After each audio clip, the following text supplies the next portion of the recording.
Fleet Street, where all my ambitions as a reporter once lay, but now to belong to my memories.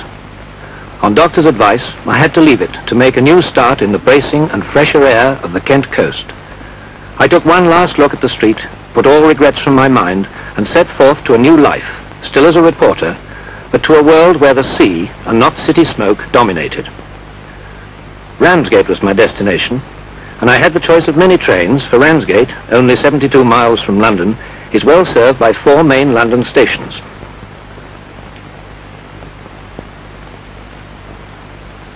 Soon I found myself outside the Spick and Span station. I travelled by an early morning train to report to my editor on the East Kent Times, so few holiday makers were yet astir. The Inquiry Bureau, a smart modern office, was right opposite the station, the best vantage point for a stranger to Ramsgate.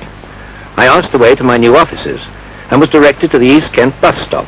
The local bus services are very frequent, and I was soon on board to be taken into the town of Ramsgate.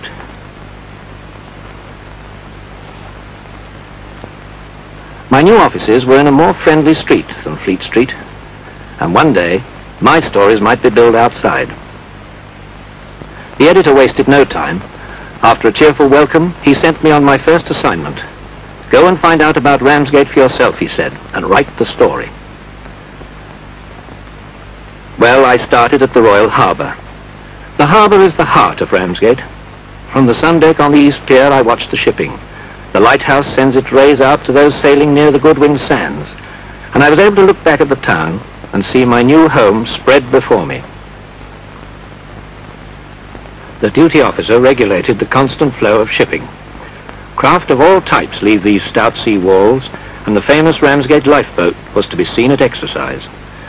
Ramsgate looks after those who go down to the sea in ships as securely as it does its holiday makers, and already I'd begun to feel that security too. There was an atmosphere of welcome, and the strain of city life had gone. I look forward to writing about Ramsgate more than any story I'd ever written before.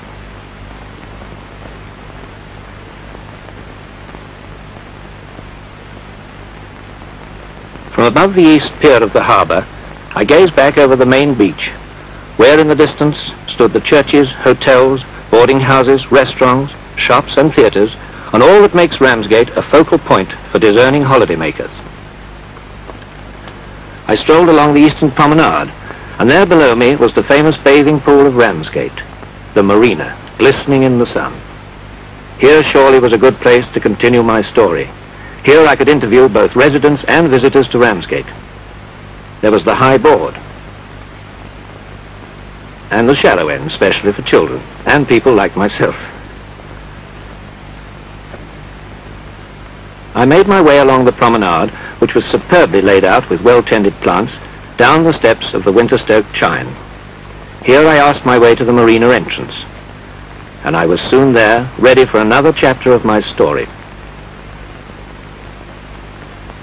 I met 2 girls from Ramsgate's own Aqua Lovelies, and they agreed to show me round Ramsgate with their friends. With such attractive guides, my story looked like being a scoop already.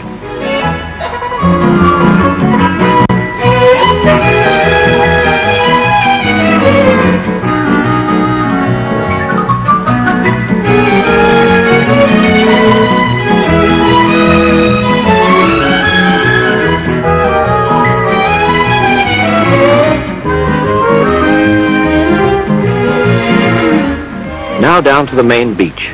Sheltered by the cliffs, it's a sun trap facing south, and a paradise for children with soft sand, and where the family can relax together, enjoying health-giving rest.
Ramsgate provides telescopes for admiring the views. Dad's on holiday, all right. Home that evening through beautiful Ellington Park, a lovely retreat in the town, delightfully laid out. On the balcony of my room in my boarding house, my story began. But I had a special event to cover that evening, the Ramsgate Water Carnival. Ramsgate is a town of enterprise, and residents and holidaymakers alike join in the fun. The carnivals are expertly organized, and the many colorful floats included one with the aqua lovelies themselves. Water skiing is a feature of all the water carnivals. Although this girl was not so lucky, her recovery from sinking was first class. The thousands watching her gave her a great cheer. And so the carnival progressed from event to event as night fell over the town of Ramsgate.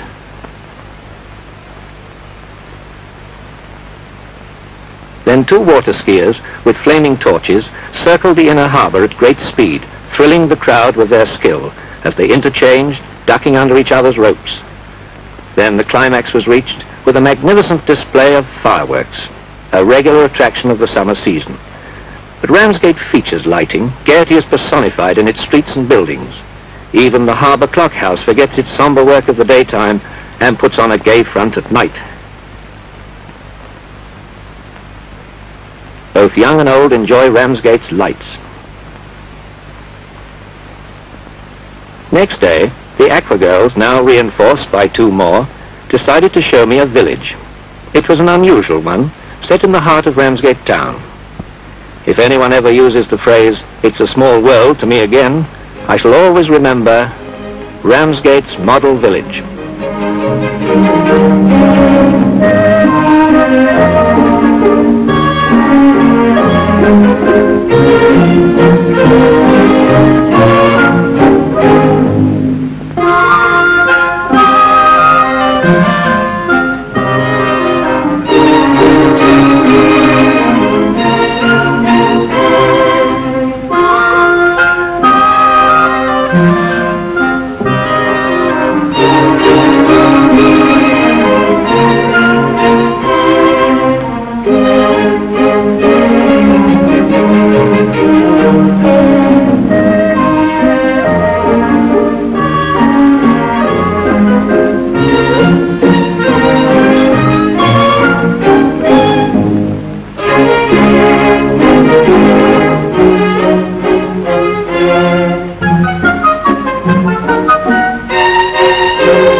From the world of make-believe to history.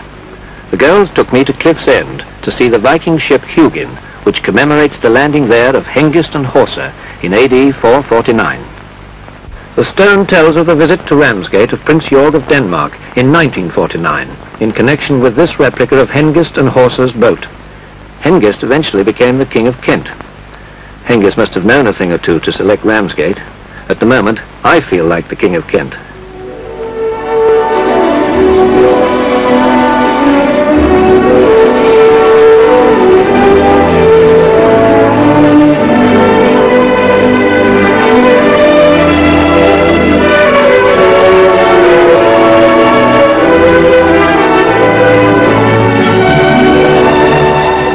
At the Westcliff Bandstand, I called in at the matinee in time to hear a song from Phil Kaufman, or Uncle Phil as he's affectionately known.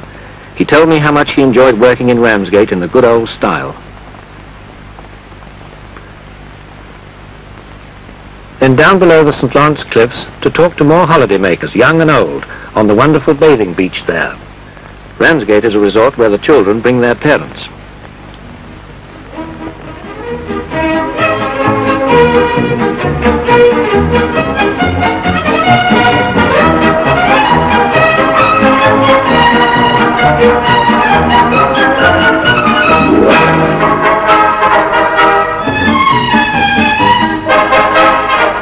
Just one of the variety of sailing craft one sees in Ramsgate. And another. The pleasure steamer Queen of the Channel was now docked in Ramsgate. We had decided to take a trip to Calais on her on the following day, so I thought I'd take a look at her before returning to my digs.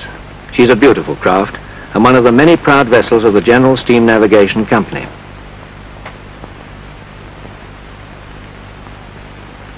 Then I saw the anglers. Ramsgate is a great place for fishing. Here, on the East Pier, I found several devotees of the sport of King Neptune. There are angling contests held every year in Ramsgate with most attractive prizes, and here were practiced anglers.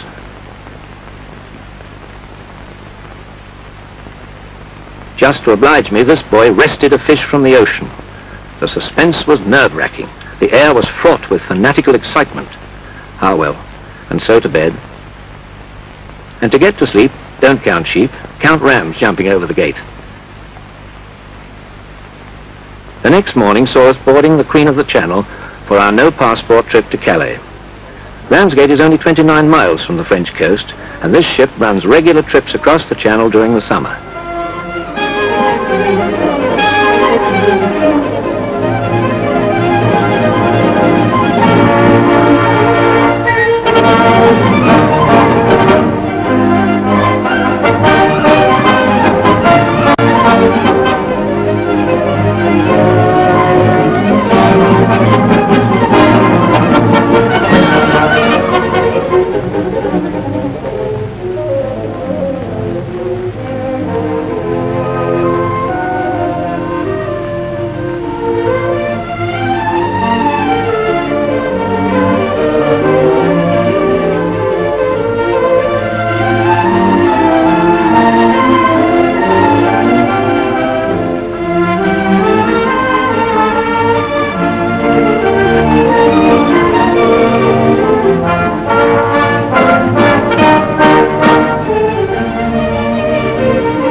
Back at my boarding house, after seeing Calais, my story was growing fast. My kindly landlady, like all in Ramsgate, went out of her way to make me feel at home and to help me with my story. No need to type in your room, she had said. Use the parlour. I'd certainly found a home from home. It was she who suggested I visited the ice show at the Granville Theatre. It was a splendid idea, for Ramsgate specialises in first-class summer shows with up-to-date dance halls, old-time dancing and cinemas. So to the Granville Theatre on the following morning. I made my way round to the stage door to meet some of the brilliant artists of the record-breaking Carnival on Ice show. They were rehearsing, for they had 3 changes of programme. Mr. Lou Barber, the producer, was directing a new act, and 2 charming skaters, Stephanie Lloyd and Sally Ross, were rehearsing this routine on the stage. Every year this show continues to break the theatre record. It all looks so easy on the skates. Mr. Barber told me where I could find the comedienne, Lucille Gay.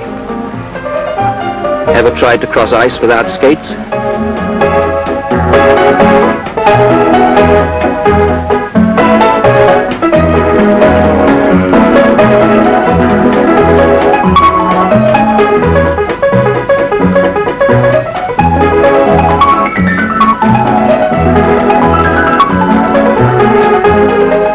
It was not a good start to my interview with the tallest girl in show business, but Lucille soon put me at ease.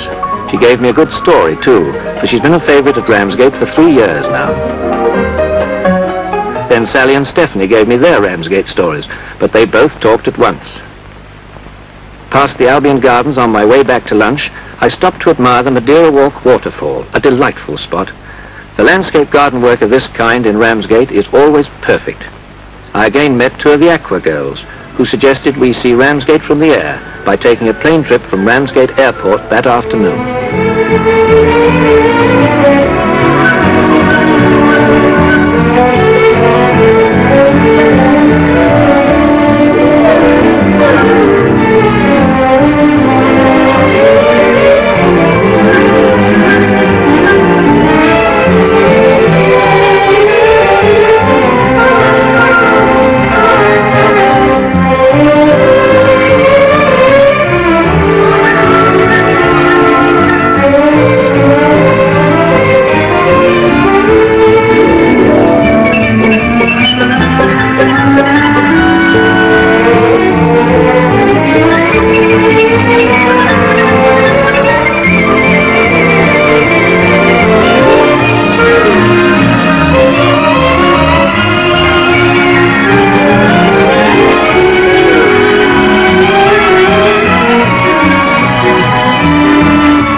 evening, the carnival procession through the streets took place.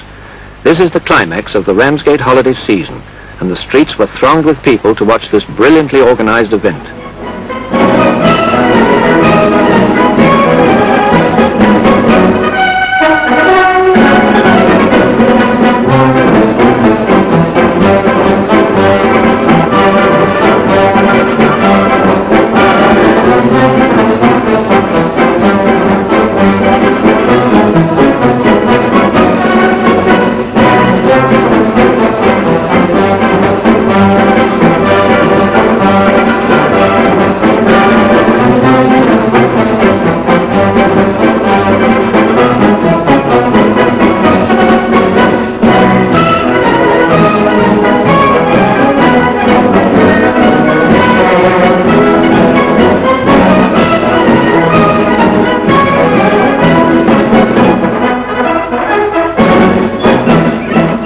So I duly recorded my last event for my Ramsgate story.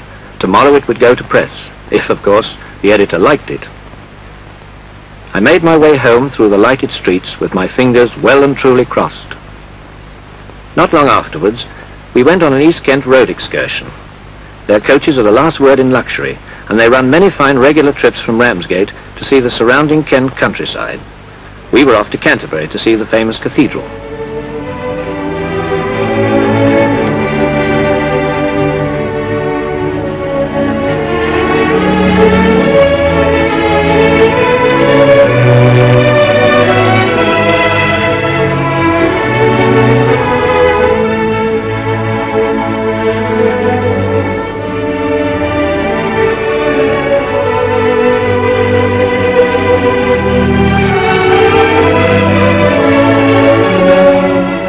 Back to Ramsgate again, to the bus station near the Royal Pavilion, where a grand surprise awaited me. My story had made front page news in the East Kent Times. I felt very proud. This spot by the Royal Victoria Pavilion, another popular centre of entertainment, I shall always remember with affection, for it was here I first saw my story for Ramsgate in print. The Aqua girls had been such wonderful guides in showing me Ramsgate, but I was also grateful to my landlady, who had been so generous in making me, a stranger, feel that I belonged to Ramsgate. Why don't you see Ramsgate for yourself? Write for the brochure now. Here's the address. Publicity Officer, Information Bureau, Ramsgate. I'll repeat that. Publicity Officer, Information Bureau, Ramsgate.